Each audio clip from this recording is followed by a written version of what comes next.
នៅចាំទេមនុស្សម្នាក់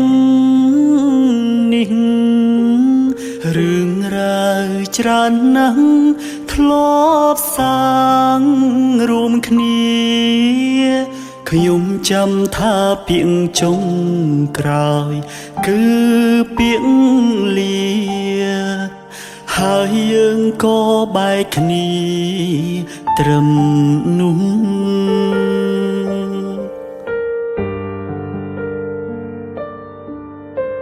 ព្យាយាមខំបំភ្លេច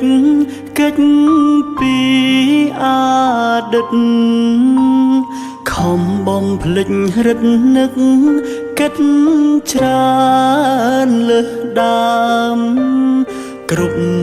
វិនាទីពេលដកដង្ហើមក៏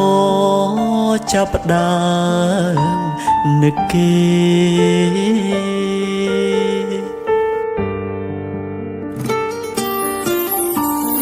បើមានឱកាសចង់អបកាយគេទួងក្នុងនាមជាអ្វីក៏បានដែរសុំពេលក្បែរត្រឹមមួយនាទី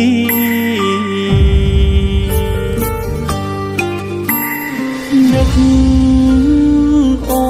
នខ្លាំងណាស់ដឹងទេពុំយប់ជ្រៅសន្សាមធ្លាក់ទឹកភ្នែកសោកានឹកពុំងាធ្លាប់ថ្នាក់ថ្នមបី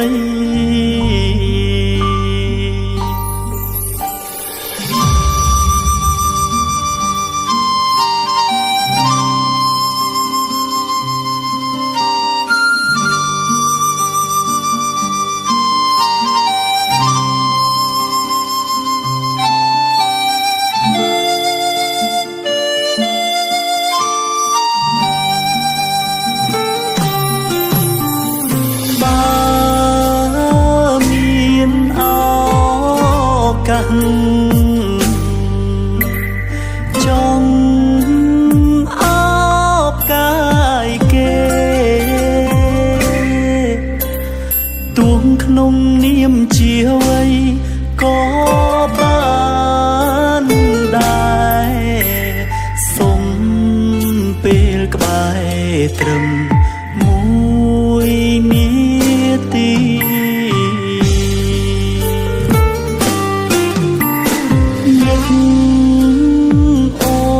ខ្លាំង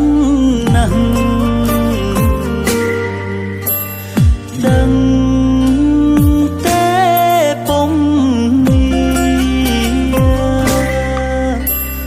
យប់ជ្រៅសន្សាមធ្លាក់ទឹកភ្នែកសោកានឹកពុំងាធ្លាប់ថ្នាក់